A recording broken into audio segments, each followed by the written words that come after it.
Today on Straight Talk Africa, U.S. First Lady Melania Trump's four-nation visit to Africa. Mrs. Trump promoted the message of our Be Best Child Welfare Initiative during her stops in Ghana, Malawi, Kenya, and Egypt. What was the significance of her visit and what did Africans think of it? That's coming up next, right here on Straight Talk Africa. Hello and welcome to Straight Talk Africa live from the Voice of America headquarters in Washington. I'm Vincent McCory in for Shaka Sali. Today we're discussing U.S. First Lady Melania Trump's visit to Africa. Now, U.S. First Lady Melania Trump has wrapped up her first visit to Africa with a goal of highlighting child welfare and promoting the work of the U.S. Agency for International Development on the continent. Her four-nation tour last week includes stops in Ghana, Malawi, Kenya, and Egypt. Viewers Paul Diho recaps her visit. Melania Trump's first stop was last Tuesday in the West African nation of Ghana as she launched her first major solo international trip as U.S. First Lady. She landed in the capital of Accra and was welcomed by Ghana's First Lady Rebecca Akufo-Addo with dancing, drumming, and school children waving mini U.S. and Ghanaian flags. Mrs. Trump visited a children's hospital intensive care unit before going to the presidential palace. The next day, Mrs. Trump visited the infamous Door of No Return at a former slave trade outpost and gazed over the crashing ocean waves that carried millions of Africans to lives of servitude.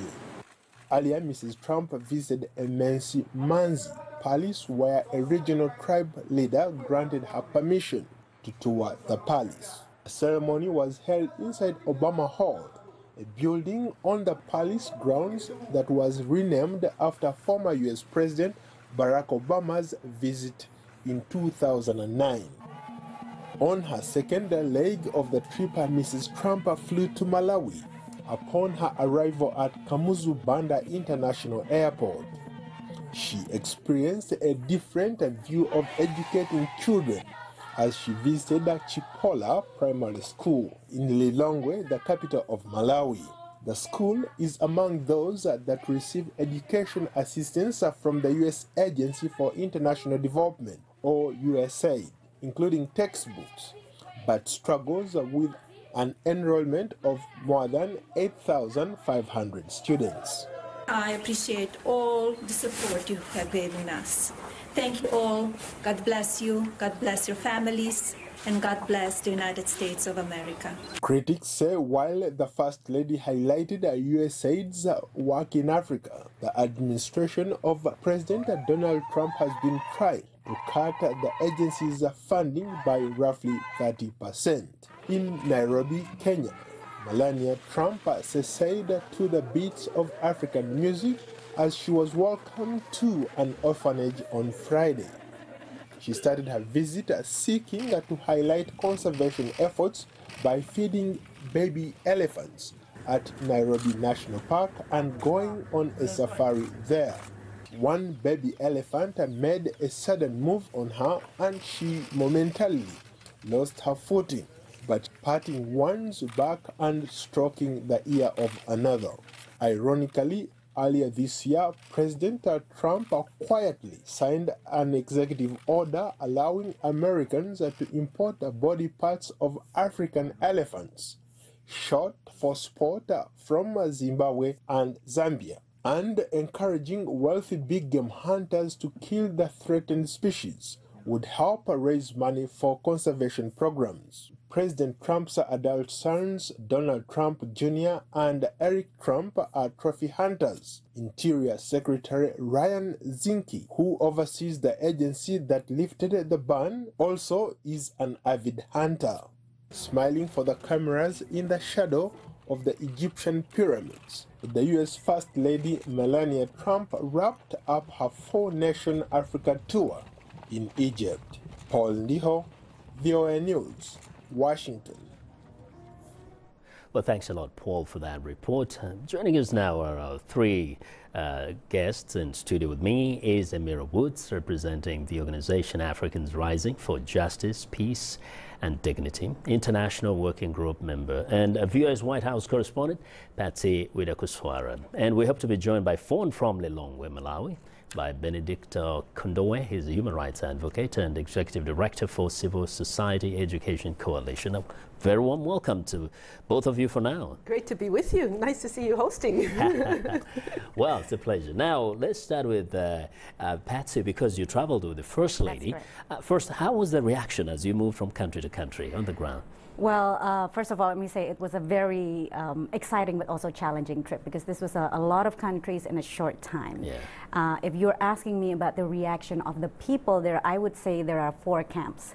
The first camp is the people who did not know about the visit, and I would say the majority of the people that I spoke to did not know in advance about the visit. The second one is the people who think that this is a symbol or a gesture of goodwill from the American people. And by that point, I think they understand that First Lady Melania is a representative of the American people, not just of her husband. And then the third one is are people who are a little bit of suspicious about her motivation, including, is she just here to make amends because of her husband's reportedly disparaging remarks about the African countries, or perhaps she's sending a message to her husband, and maybe we can talk about this later on in the program, about what kind of messaging that she's trying to show to her trip, in her trip. Wow, interesting. Now, Amira, when you heard that Melania Trump is traveling to Africa, her husband has not been there, and perhaps other than Rex Tillerson was there just before coming back and having to leave the job, we haven't seen a lot of American high officials on the continent. So what was your thought at that time? What did you think about the whole trip? Well, I thought that the trip was timed as a distraction with everything going on here in Washington around hearings and issues of sexual harassment and on the rest. The trip came at a time when, could turn eyes outside of the domestic arena to foreign issues, right? And I think when we remember that Rex Tillerson was actually fired, right? This was the last high-profile trip to Africa, the Secretary of State going to Africa, the first of the administration going to Africa, now that they're 2 years in, and to see him summarily sort of fired literally during the trip made one wonder, well, what's going to happen during this trip, and to what extent are we going to expect sort of another shoe to drop? But I think what we saw was an attempt to hold up, particularly U.S. Agency for International Development, U.S. policy with Africa, at a time when U.S. policy with Africa is in shambles, to be quite frank, right? Even the U.S. Agency for International Development is being threatened, as Paul in his segment said, 30% cut of the funds to U.S. Agency for International Development and other kind of international programs. I think you see an administration still scrambling to fill senior posts when it comes to Africa, to show that, in fact, those disparaging comments made towards Africa, that there's a sincere apology, which still has not come from this administration. Well, perhaps, Patsy, to get the sense that some people felt like by Melania coming to the continent, in a way, it was a kind of an apology indirectly to the disparaging remarks that the president has made about the continent, and also perhaps to reassure people that there is hope that there won't be as many cuts or any more cuts to the U.S. aid, and that people of Africa can expect the U.S. to continue supporting them. Yes, and I think that's what I find very interesting about this trip, is perhaps this is the first time a First Lady's visit sharing a message that is perhaps not 100% in line with the administration's. Because if we remember in Cairo, when Melania Trump was asked, what is the message of your trip? She said that the message is to show the world that we care. And at the same time, as you pointed out, USAID funding is being threatened to be slashed by the Trump administration. Of course, it's being blocked by Congress. And again, the other thing that I found quite perhaps jarring is when Melania Trump's office announced her visit in August. She said in a statement that we want to do this to highlight that we are a global society. And then a month later, President Trump at the UN General Assembly said that we reject the doctrine of globalism. So there's some discrepancies and some question marks. And, you know, of course, this invites a lot of speculation as to what is the First Lady doing in this trip. Is this something to show that she has her own voice? The way that she said herself in Cairo, that it's important for me to have my own voice, and it's important for me to express that voice. So because of all of this, it really does invite a lot of questioning and speculation from all of us. And we need to talk a little bit about that, having our own voice, but also having our own agenda. But before I bring it back to the studio, I want to try to go to Malawi in Lilongwe, where Benedicto Kondowe is standing by on the phone. How are you? I'm good, and you? I'm good, and you? I'm fine. Thank you very much for joining us. Now, when you heard that First Lady Melania Trump was coming down to Malawi, what was your immediate reaction and what were your expectations? Our immediate reaction as a country was that we're not so sure that the First Lady would finally land here in Malawi, considering that she is the First Lady to the most powerful country in the world. And a trip like that one is bound to get a message that perhaps the First Lady would not be actually making to Malawi. So we were hopeful, but not very much knowing that the First Lady will finally land here in Malawi. So the expectations were quite high, looking at the status of the First Lady, as I already hinted, being the First Lady of the most powerful country in the world. We saw a few protests in Malawi. What were they all about, and what did you make of them, given that some people are very excited to see her? I can't hear you. There were some protests in Malawi, some demonstrations. Did you at least get to know about them, and what do you think it was all about? Indeed, there were demonstrations before the First Lady landed here in Malawi, which were essentially to do with the economic hardships that this country is going through. And these demonstrations were led by human rights activists, raising a number of issues to government to attend to. One being the issue of the plight of the education sector, that the standards in this country are declining, and so is the case with the health sector. So basically, issues were centering around, the delivery of public goods and services in this country, which appear to greatly affect ordinary Malawians. Well, thank you. Now, let me bring it back here to studio. We talked about the First Lady having her own voice and her own agenda. In the first place, can she actually have an influential voice as far as the foreign policy is concerned? Can she have her own voice? Short answer, no. Right? U.S. foreign policy is set largely by the Department of State, by the White House, by the administration. So, I think what we see is a First Lady that is maybe wanting to lay out an agenda of, globalism and engagement with the world, but really an administration that's not necessarily in line with that. So I don't think that the First Lady will be, her trip is in any way setting out policy for the administration at all. I think it is a photo op, a good photo op perhaps for the administration at a convenient time, but not necessarily anything that will have any lingering impacts in terms of policy. And talking about photo op, I do want yes. to add on that point though, something very interesting. When I spoke to people in Malawi, actually, an analyst there who's saying that, well, of course, the First Lady, this is a goodwill tour. She is not an elected representative.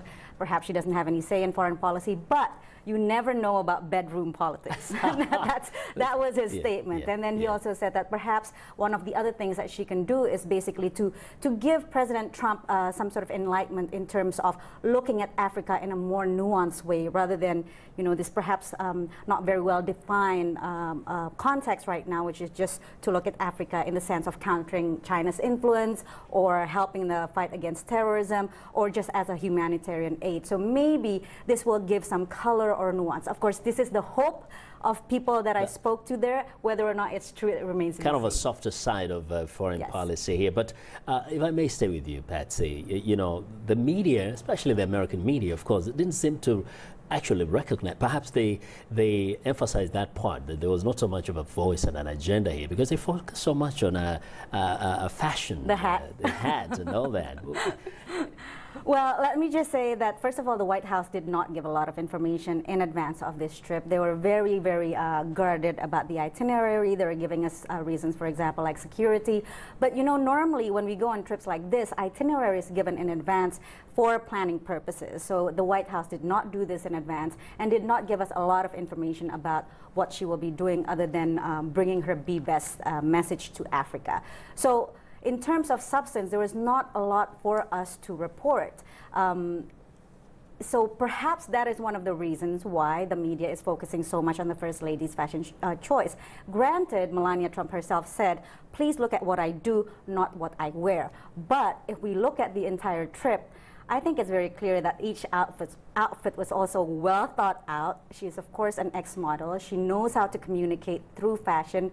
So I don't know. I mean, I agree. There's a disproportionately large amount of coverage on the hat, and you know, the fact that it's an out of Africa theme or perhaps colonialist. There's all these criticisms about her wardrobe, and not enough attention given on her very, very good focus on funding for USAID. And if you can see from each step of her stop, she always visits, you know, the hospital in Ghana, that's USAID funding, the school in Malawi, also USAID funding, the children that attended her the performance in Kenya also. So, but this was all glossed over because of the hat. And you know, it's not the first time she had dressed in something that people talked a lot about. And you know, apologies on behalf of the little baby elephant. It meant well, you know. That's how we say hello, elephant language. That's how a Tembo says hello. Yes, Tembo says hello and also appreciates the fashion. Nothing very personal. Malawi, do we have Benedicto on the phone? Benedicto, if you can hear me. Yes, the question of the state of the economy of Malawi, you're saying many people, of course, are petitioning the government to do more, to do better. And my distinguished guest here, Mira Wood, is talking about the U.S. cutting back on aid to Africa. But we know that the United States is also promoting the agenda that African nations and other nations should start being self-reliant. It's time to stop relying too much on U.S. aid. You, as a person who advocates for more help, especially for kids in school, in a country that is extremely poor, what would you say? Does Malawi have the capacity to plow ahead without so much help from outside?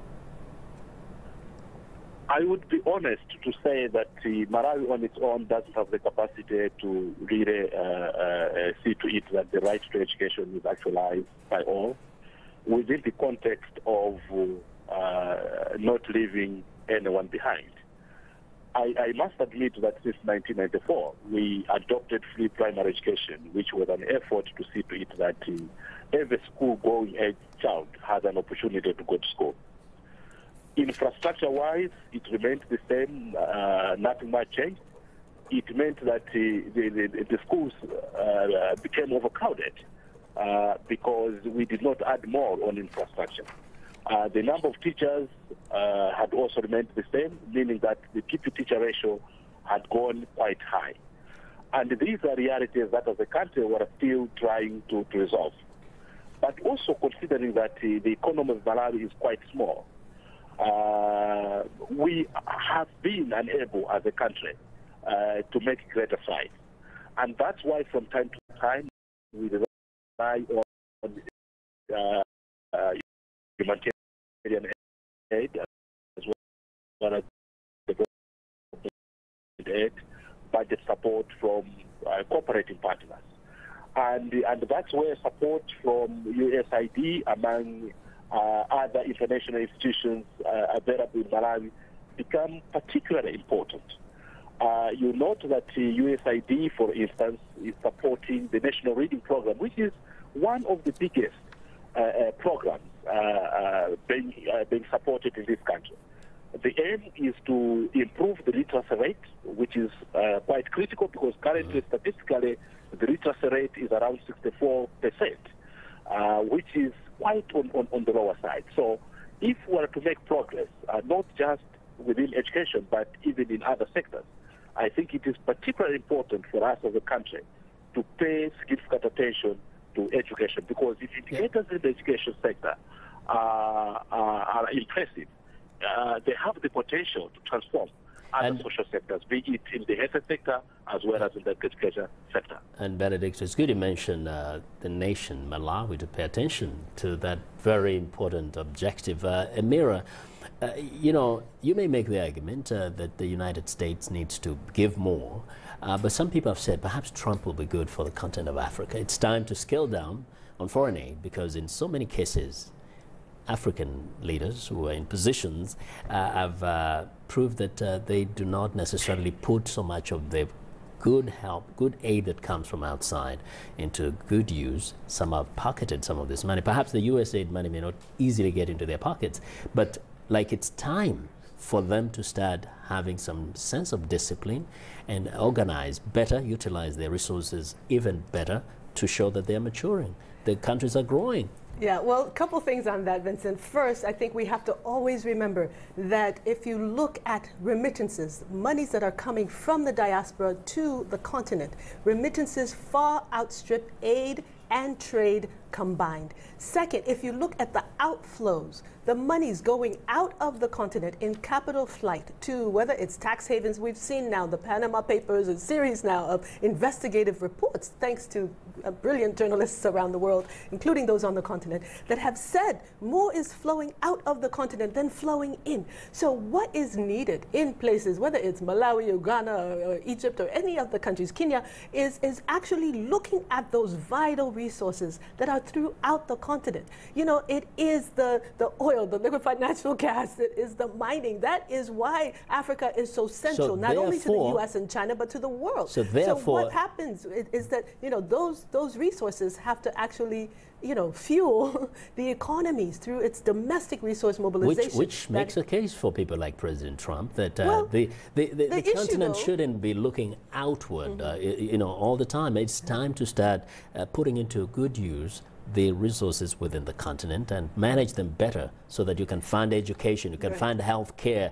Otherwise, why should you have the few powerful men enjoying good lives and their children studying abroad, their families going abroad for health care, but their people cannot? Well, clearly what we have, we can have a whole conversation about education, because what's going on is not only in Africa, but here in the US, is a push actually to privatize education. When you look at the public education that was available in places like Ghana and Malawi, and this push now to privatize, again, it's happening here in the US as well, right, under you know, Secretary of Education DeVos, which is saying that the private sector can do education better. So you have an undermining of public infrastructure for education, for healthcare. So some of these kind of global trends, I think, have to actually be reversed in order for us to get our core social services like education and health on track. I would like to add on that point, when the U.S. is perhaps pulling or creating some sort of vacuum in terms of engagement with Africa, whether it's investment or humanitarian aid, don't forget that China is filling in that vacuum. And the difference between China aid and US aid is that Chinese aid comes without precondition. So without any kind of good governance control, without any kind of environmental control. So what is happening on the ground is that all these Chinese money are coming in to the leaders. We don't know whether it's being used for public use, public good. What we do know is that, you know, the Chinese have their own agenda. Mostly it's about extraction of natural resources. So this is, of course, something to consider for the Trump administration as they reduce their engagement in the continent. So in other words, if you really want to help African countries, especially entrench democratic values and respect human rights, you need to continue engaging and even giving them more help rather than leaving a gap that will be filled out by the Chinese who really don't care. I don't think it's in my position to say one way or another, but I'm saying that that is what's happening if we are reducing engagement and the Chinese are filling in. Now, let's see what Benedict thinks. Benedict in Malawi, Lilongwe, what do you say? Do we have you in Malawi? Hello. Yes. Yes. I wanted to say that I think we must understand that many countries in Africa are very poor. I do admit that we need to strengthen our governance systems, transparency and accountability, maybe to promote fiscal discipline, to see to it that the limited revenue that these countries are able to generate on their own are used for intended purpose. But that said, still more these countries may not have the capacity to provide goods and services that the citizenry require. And on that basis, it is still an issue that development humanitarian aid is a way to look at, to fill in the deficit which is created by the lean economies that they have.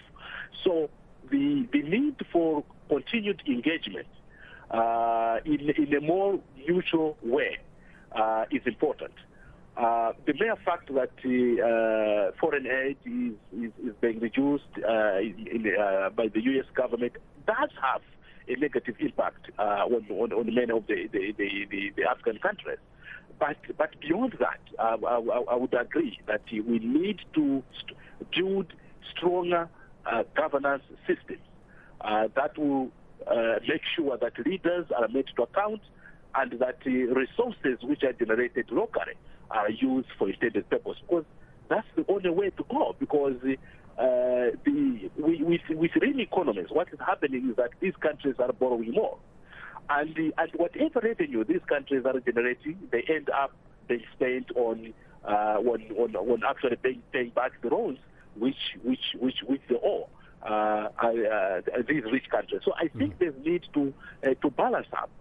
In terms of the commitment of these countries to pay back the money that they borrow, to the need to provide goods and services to the citizenry. All right. Now, Amira, quickly before we go to break, you know, everybody likes children when we see kids. You know, there's a sense of compassion. Do you think Melania'S visit, especially going to schools and healthcare areas and touching babies and holding babies, could have that kind of a positive impact on even the president when it comes to, when you're looking at the papers and saying we need to cut here, but when you say, come on, look at those babies, they need this. Do you think perhaps that is the big impact that trip could have?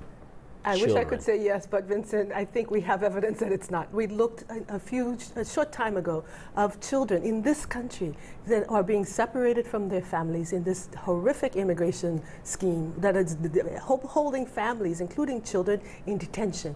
Now, Trump saw that, Melania saw that, the world saw that, and yet it has continued unabated, right? So I think we've got to say it would be nice if this would have an effect in terms of policy change, but the reality is that it doesn't. And let's look at one example. Melania's family herself, they went through a family unification, right? You know, family unification as an opportunity for immigration to the U.S., her own family. And yet, what we see, particularly with regard to Africa, is this administration shutting the borders, shutting the doors, saying no to even families being reunited, calling it chain migration in a negative way. And so even Melania's own experiences don't seem to matter when it comes to public policy, either domestic or foreign policy. Actually, Patsy, did you get the sense that people can relate to that in a way, in that she's also one of us in a way? She came from somewhere and went to the United States, and here she is, the First Lady visiting Africa, but in a way kind of different than a typical American. The people that I talked to did not see her that way. Most of the people that I spoke to did not know anything about her, other than the fact that she's married to Donald Trump. Now, I contrast that with previous First Ladies. For example, I would ask them questions about Michelle Obama. I would ask them questions about Laura Bush. And what stuck in the minds of the people that I spoke to were the actual programs that those First Ladies, previous First Ladies, brought. Girls' Education by Michelle Obama, PEPFAR and AIDS, Laura Bush, which of course were in line with their husbands' policies. So in terms of whether or not people saw Melania as somebody perhaps separate or different or more part of them, that's not something that, at least that I saw on the ground. The fact that people didn't even know she was going, it's kind of enigmatic. I think that is perhaps intentional by the White House, because Okay. they really wanted to keep it low-key so that they control the message, because this is her first international trip. They didn't want a media circus. Yeah. Maybe next time. Well, you're tuned into Straight Talk Africa, and we'll have more of our discussion in just a moment.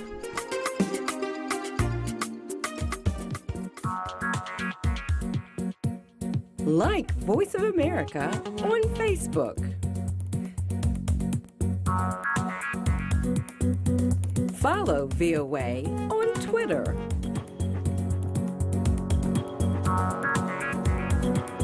Join VOA on our YouTube channel. Like, follow, join VOA. Today's youth are not just the next generation of African leaders, they are today's leaders. And this is the time to invest in them. Today, not tomorrow. So let's connect. Let's engage with each other on issues that will transform our societies. Innovation, leadership, entrepreneurship, things that you're doing to move the continent forward, to make you the greatest generation that Africa has known. It's up front every Wednesday, 17:30 UTC, right here on The Voice of America. Well, a reminder that we appreciate all of the audience feedback. Straight Talk Africa streams live every Wednesday on Facebook, and you can also watch us live on your mobile device. Just download the VOA mobile app. Now let's look at what's on tap for next week's program.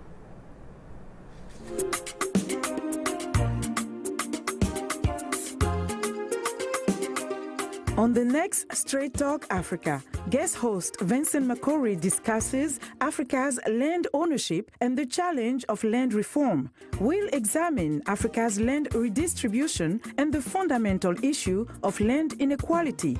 On the next Straight Talk Africa. Welcome back. Today we are talking about the significance of U.S. First Lady Melania Trump's visit to Africa. Our guests are Amira Woods, representing the organization Africans Rising for Justice, Peace and Dignity, International Working Group member, VOA White House correspondent Patsy Widakuswara, and Benedicto Kondowe, human rights advocate and executive director, Civil Society Education Coalition. Well, before we went to break, I think I kind of interrupted one of you, but maybe let's go to the gentleman in Malawi. And we did mention earlier on about these protests, and Patsy was there, our White House correspondent was there. She did actually mention a bit of the placards you saw. Maybe actually, Patsy, tell us a little bit. Yeah. It was interesting to see. There was a handful of protesters. It wasn't a huge crowd, I must stress that first. But some of the signs were, of course, upset with the remarks that reportedly were made by President Trump last year about certain African countries that was derogatory or considered derogatory.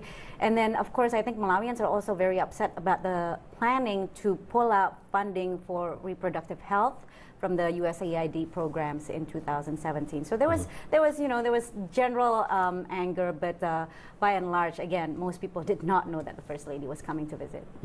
Now, Amira, do you think, in your assessment, that her trip would have any indelible mark? It will be remembered a year, 2 years from now, or is one of those that may be forgotten once it's a visit by someone else? I feel like it's already forgotten, Vincent. I'm sorry, but it's only been a week and it's forgotten.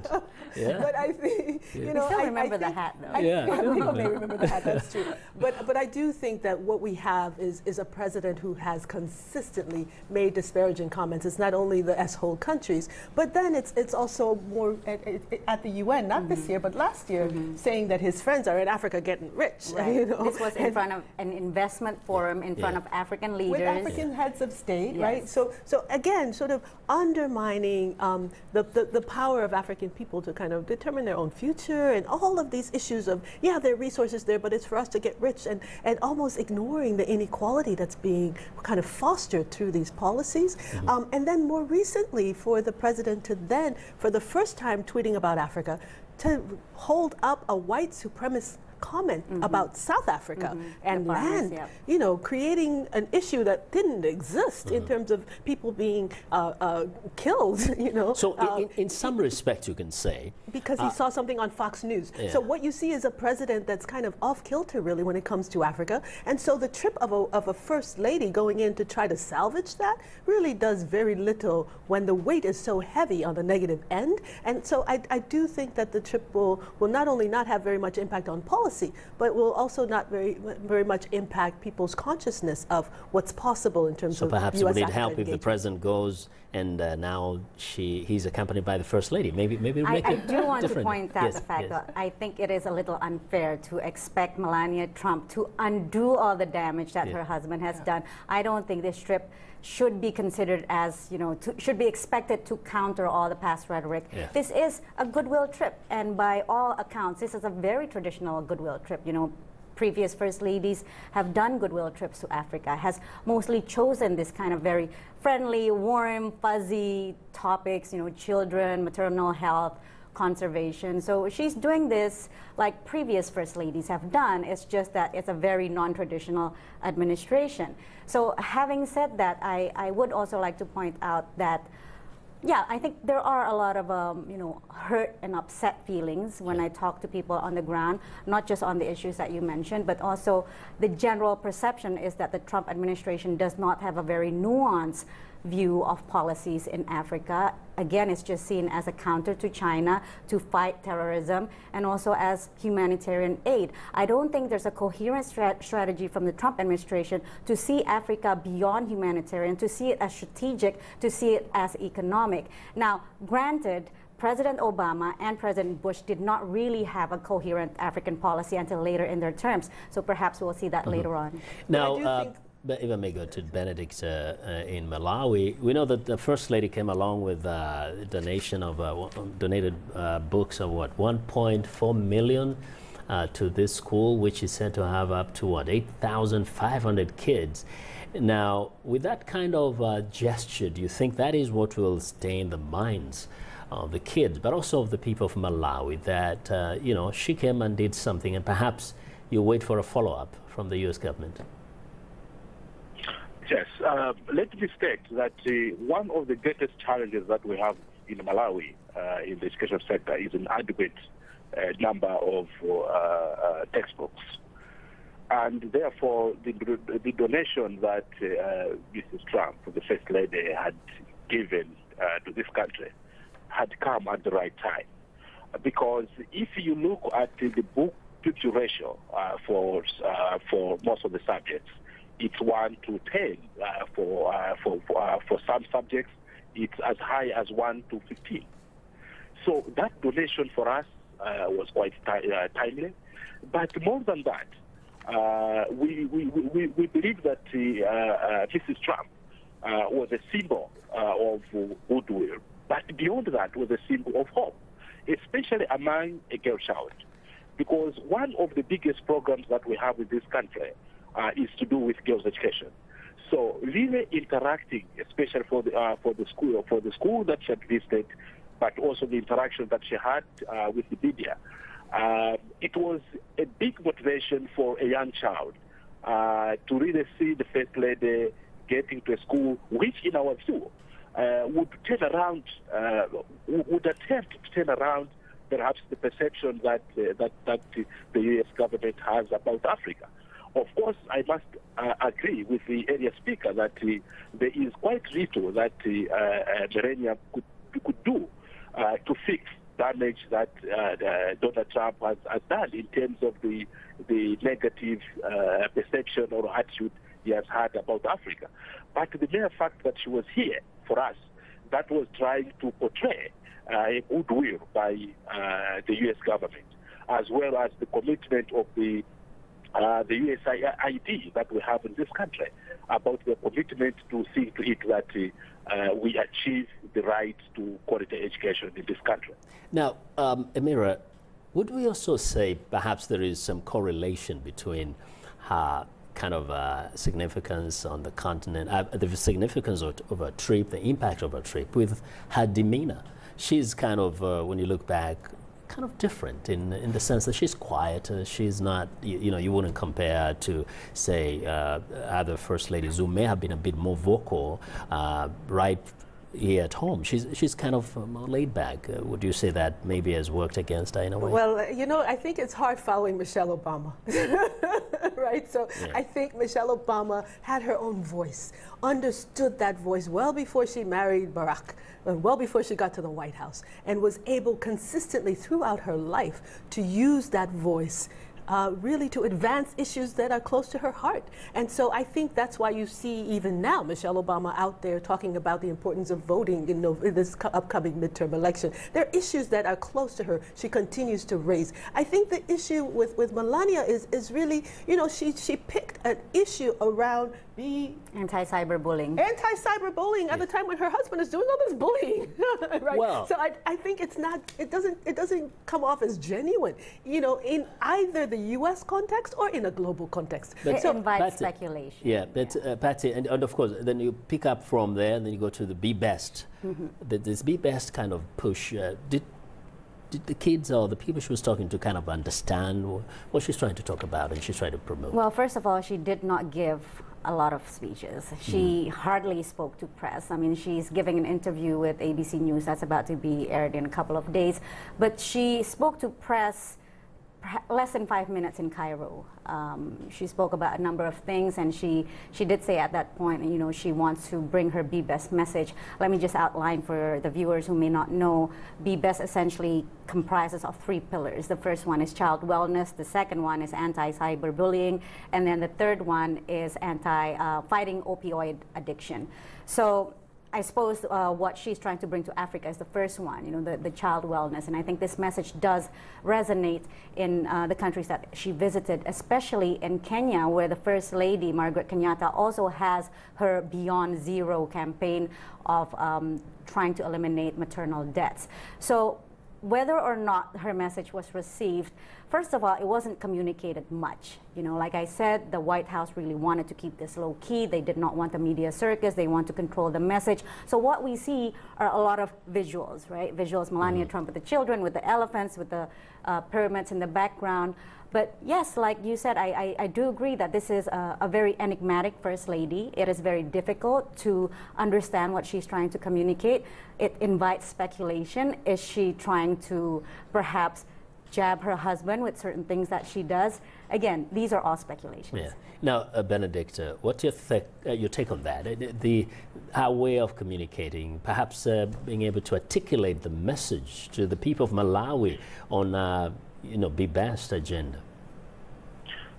Yeah, of course, in terms of the communication, I would agree that there wasn't much of communication. My own suspect is that she was actually sticking to the prescription in terms of what she might have been agreed. Because really the only moment where she tried to say something was when she was physically visiting the schools, interacting with the learners. But beyond that, there hasn't been much of communication in terms of articulating strategic issues that she believes in, and how perhaps she thinks United States of America, be it through the USAID, could support. So. Yes, it's correct that there wasn't greater communication on strategic issues that perhaps Malawians had wanted to hear. Now, Amira, how about just looking at the intention and kind of overlook the ability to communicate it? I mean, judge her by her own demeanor and character, but look at the underlying intention, not only of what she does, but you know, of what she kind of is trying to push out there, both in the United States, but also in Africa. I think that's a tough one, you know. I feel like the last wardrobe issue we had was after she went, you know, to hurricane-stricken communities here in the U.S. South and wore a jacket that said, "I don't care."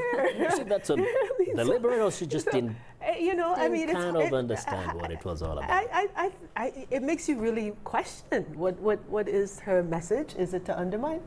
the husband? Is it to, you know, it's really difficult to kind of understand what's happening. And so I leave it to others to say what's at the root of it. I just think that it makes it really hard to say, you know, her demeanor speaks a certain way in light of these kinds of experiences. And I think it'll be very interesting to see in the next few weeks, months, and years to see if she will grow, if she will develop, if she will find her voice, you know, or will she continue to communicate in these enigmatic ways that invite speculation. Because remember, this was her first solo trip abroad. So wouldn't we also look at that and consider the fact that perhaps this is the first experience in that, and perhaps if she made a repeat trip, it might yield different results. What do you think? I wouldn't hold my breath, but we'll see.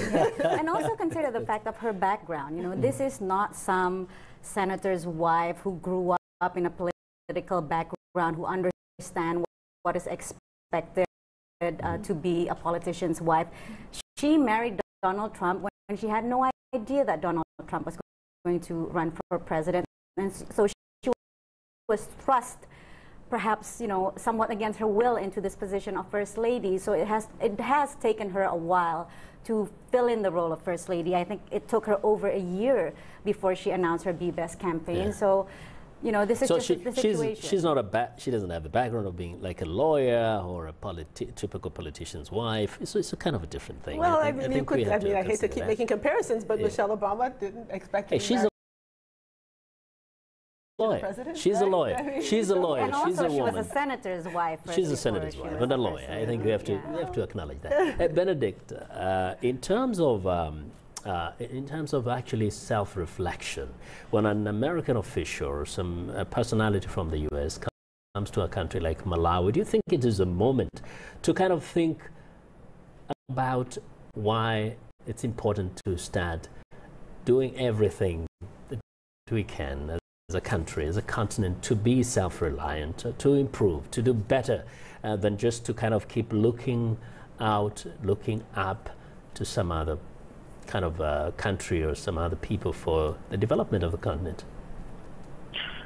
It is correct that we can best develop as a country if we become self-reliant. And that's why earlier on I did indicate that we need to strengthen, you know, institutions of governance, so that we are able to manage ourselves better beyond the resources that we're able to generate. Of course, this will take us time. As I said, our economy is too small, but the support that might come from cooperative partners should really be aimed at ensuring that we become self-reliant. The support should be directed towards building a resilient society, because if we rely on humanitarian aid, we cannot get out of poverty. It's actually impossible. So we really need to put our acts together as a country, have a clear agenda in terms of how we can transform the economy, how we can transform the public sector, how we can create a conducive environment for the private sector, because we also need a vibrant private sector if you are to turn around things in a country like Malawi. So those are some of the areas where perhaps both financial and technical support would be quite needed. Otherwise, we remain relying on humanitarian aid. We will continue to grow debt, which by the end of the day is actually also burdening taxpayers. Mm-hmm. Now, and Mira, you know, some people have observed across the continent of Africa and said not many first ladies are engaged in some really beneficial programs. Some of them are complicit in the plundering of the economies by their husbands, and they're beneficiaries, of course, and therefore they're just busy having a good time. Do you think a visit by a First Lady, in a way, could help become like an impetus to those of the First Ladies on the continent who probably are not engaged in or involved in some kind of worthy cause, to kind of pick up something and do something for their people?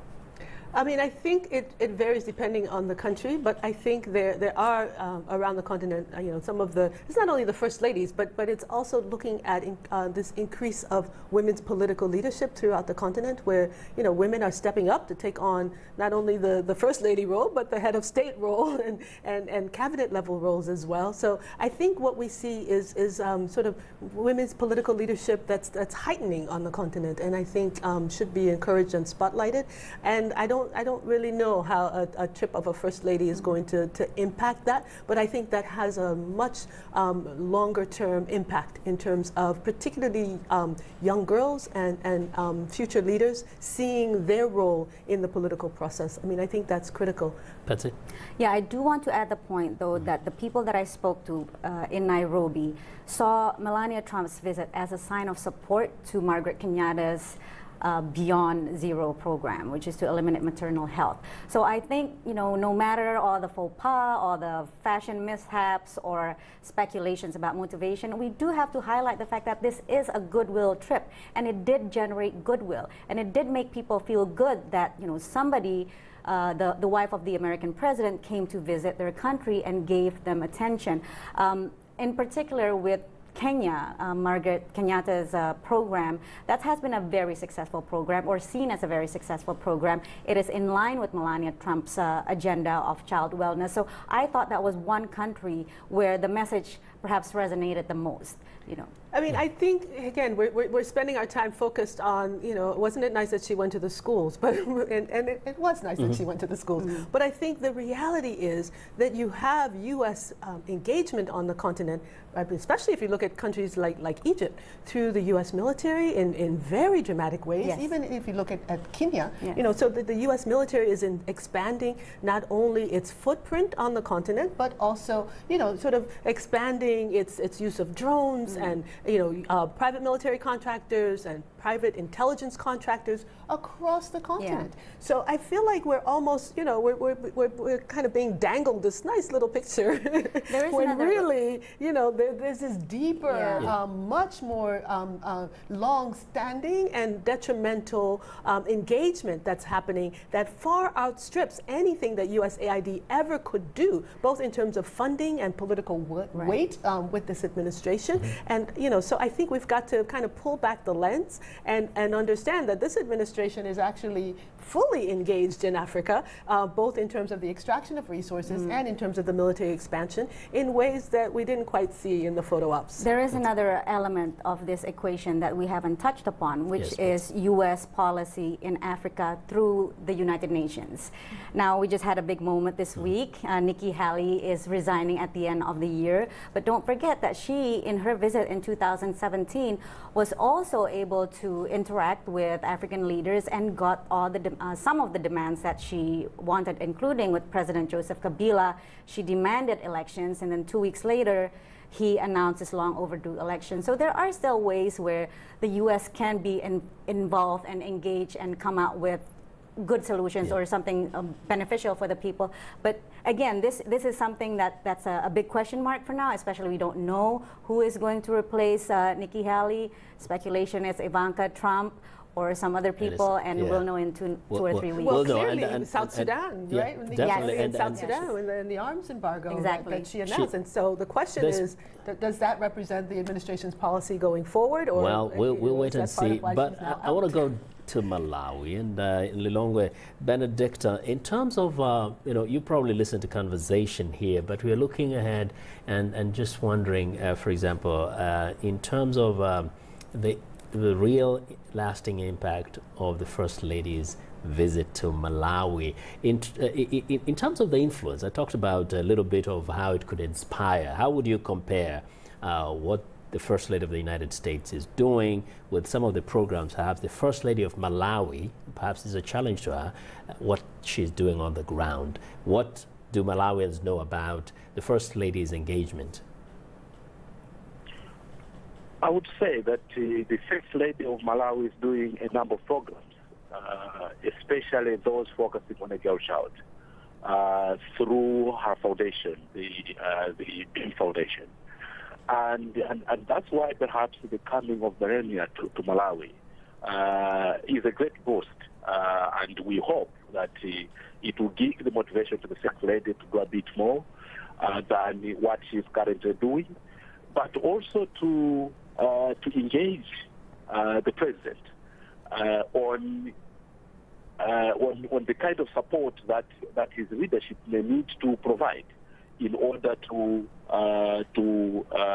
see to it that the girls' education remains a top agenda in this country.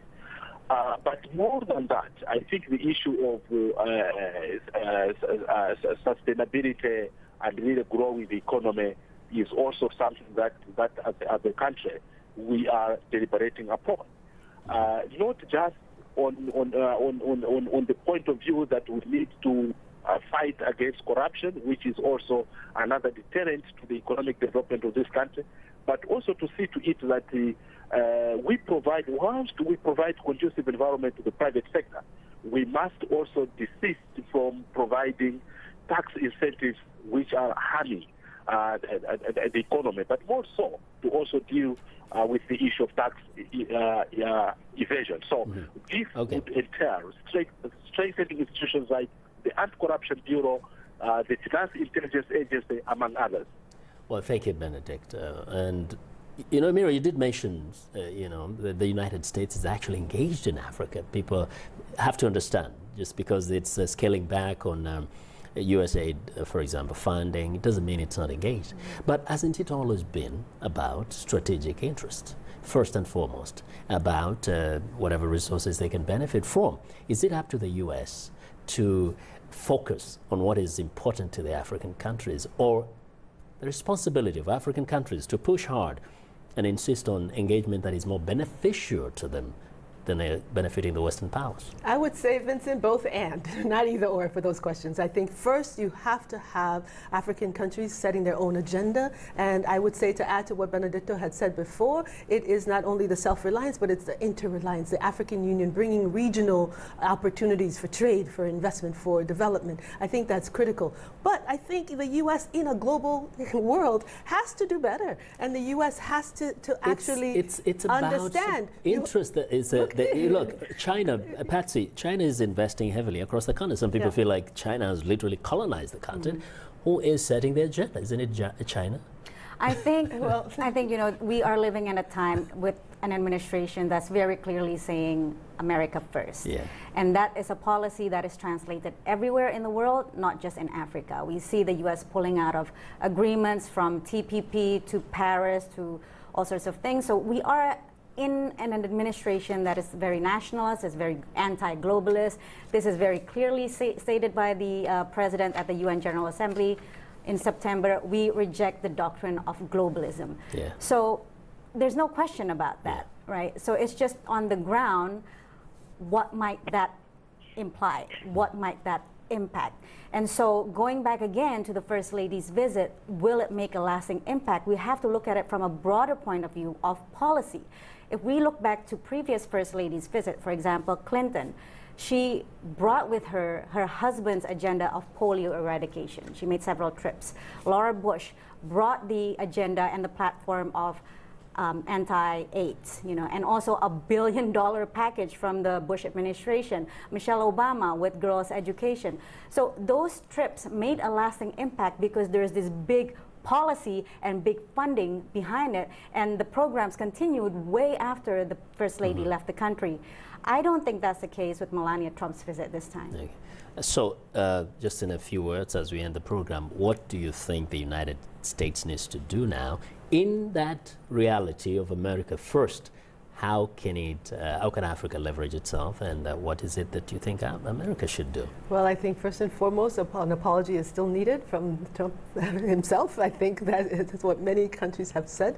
I think second, pulling back on the push towards militarizing a relationship with the continent, because there is funding that's going to the continent, but it's going in the form of military hardware, training, and those such programs. And I think the more you're sort of arming and equipping militaries that then unleash human rights violations against civilians, I think you will end up with problems further down the road. Okay. So I would say, first, do no harm. Right. Do no harm. Yeah. On that note. On that note, thanks to our guests, Amira Woods, Africans Rising for Justice, Peace and Dignity, International Working Group member, VOA White House correspondent Patsy Widakuswara, and Benedict Tokundowe, Human Rights Advocate and Executive Director, Civil Society Education Coalition. Thanks to our affiliate stations, along with our viewers and listeners. For many of our Voice of America radio affiliates, Learning English is coming up next. And tomorrow morning, it's Daybreak Africa with James Butty. On behalf of the Voice of America, thanks for tuning into Straight Talk Africa, and have a great evening.